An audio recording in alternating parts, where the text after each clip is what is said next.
God, what the fuck happened to video games? I don't know if things have changed so much, or it's just that I'm like an adult now with access to the internet, so I can like find out the fucking inner machinations of how this business either works now or has always worked, and I've just been blissfully ignorant in my youth. But it seems every day now, some bullshit fucking marketing scam or some underhanded tactic is being injected into big budget video games to make them less of an art form and more of just like an exercise of squeezing money out of people. It's become so blatantly, disgustingly corporate that it's just so fucking disappointing, I guess, as someone who grew up on video games and always saw it as this fantastic art form, to just see it kind of devolve into this, or just become cognizant of its like ability to be a business. We've been seeing this a lot in games for the last, oh god, like 10 years now. Microtransactions, loot boxes, season passes, day one DLC, you name it, they've found a way to nickel and dime people to the point where, like, to get the full experience of a video game, it's not $60 anymore. We're closing in on $100 for a lot of these big budget games. Just gotta look at Star Wars Battlefront as an example of that. There are a lot of titles that,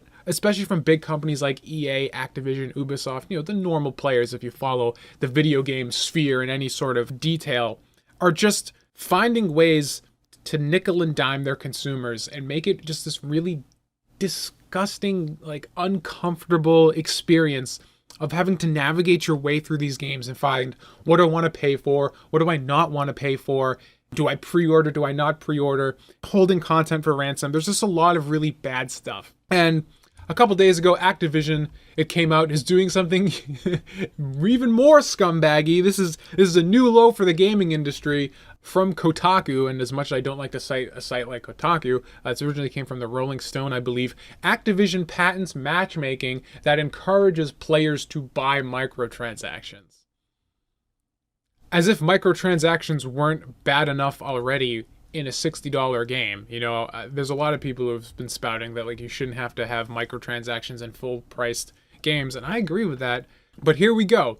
Microtransaction Engine 128 may identify a junior player to a match with a marquee player based on the player profile of the junior player. In a particular example, the junior player may wish to become an expert sniper in the game. Microtransaction Engine 128 may match the junior player with a player that has a highly skilled sniper in the game. In this manner, the junior player may be encouraged to make game-related purchases such as a rifle or other items used by the highly skilled sniper.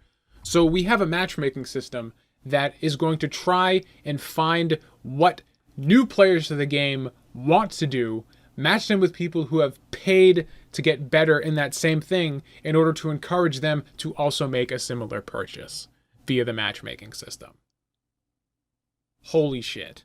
I mean, this is just blatant fucking manipulation when you think about it. It's bad enough that we have microtransactions in a full price game because you've paid your fucking dues, and there was a time when you could just buy a game and earn everything in game. I don't want everything to be given to people, but the fact that like I've paid $60, a full retail price for this game, and we've gotten to the point where it's not just like there's extra things that can be added into the game with extra money, it's things are being taken out and held at ransom for additional cash. And, microtransactions and loot boxes are a great way of doing that. Loot boxes are even worse. I have no idea how Overwatch is getting a pass on this. I guess character design can really get you fucking far. But the loot box system is like the biggest fucking crime of all time.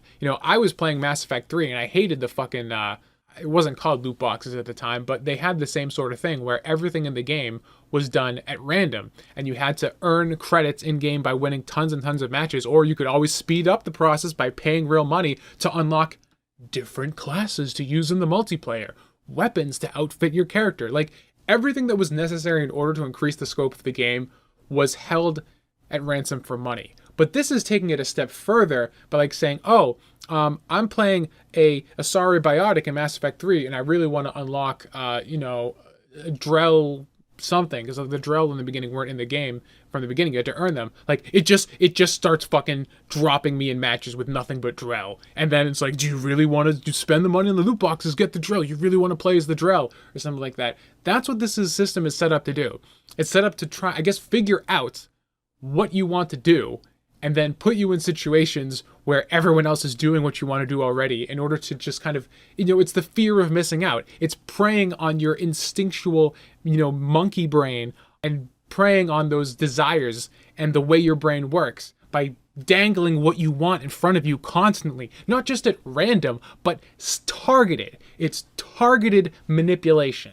And it's fucking disgusting. Now, Activision was quick to come and make a statement about this. They said this was an exploratory patent filed in 2015 by an R&D team working independently from our game studios. It has not been implemented in game. But this is just so par the course for the AAA gaming industry. The big players, the EAs, the Activisions, the Ubisofts, the WB games. This is just such a big gaming move that I would be incredibly surprised if this isn't initiated at some point now that the patent has been granted, or something similar to it. And I'd be very surprised if EA and Ubisoft don't already have things like this to some degree in place.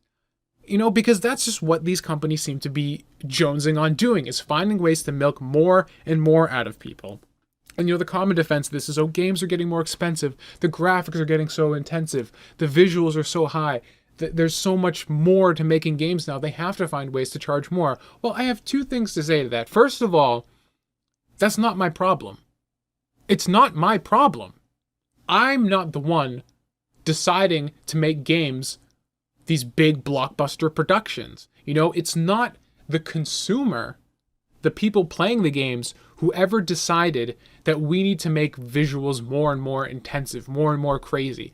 The responsibility for keeping a game within a realistic budget isn't on me, the player of the game. It's not my responsibility to fund your crazy budget. It's your responsibility as a studio to be like, okay, how can we keep this budget manageable? Nobody asked for super high resolution photorealistic textures on fucking everything in insanely high poly counts. Alright? You don't need these to be a successful game. Cuphead is selling amazingly and it doesn't have photorealistic graphics.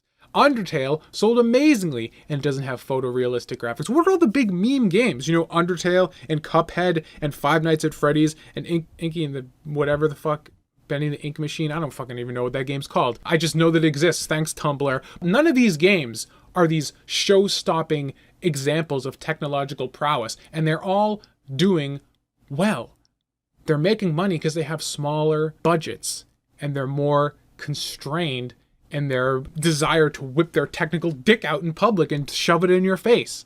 None of this is necessary. This is a way of making more money, because these games sell millions and millions and millions of copies.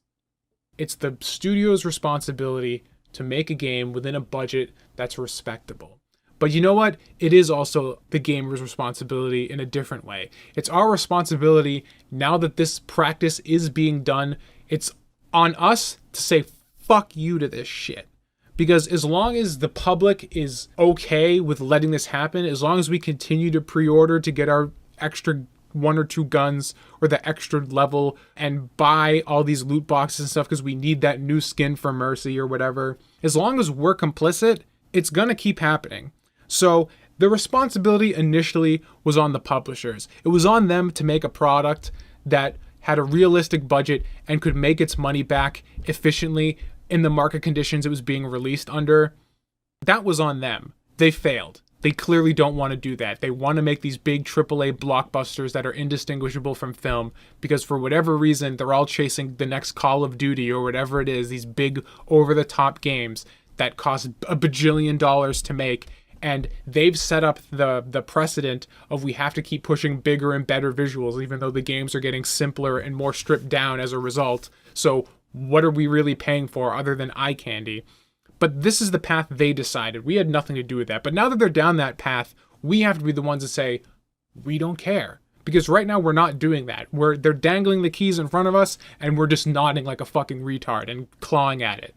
We need more people to stop playing Call of Duty and more people to start playing things, like Cuphead, the smaller games that have these realistic budgets and realistic price points. Kudos to Ninja Theory for making fucking Hellblade. Hellblade was the name of the game. Hellblade looks like a AAA game, but it's released for $30 because they didn't have a publisher. They just did it themselves. So it's possible to have your cake and eat it too, okay? These big bloated budgets, they aren't necessary. It's just a side effect of corporatism taking hold in a lot of these studios. So personally, I think that this microtransaction manipulation is fucking disgusting. It's just another example of industry bloat, and unfortunately, these studios are set in their ways, and because the market is rewarding them for these things, because people are so fucking stupid, it's just going to keep happening. So the onus at this point is on us, the people who play the games, just say enough's enough and stop supporting it, because that's the only way they're going to listen to it, so we kick them in the wallets. That's all I got for this one. Take it easy, guys.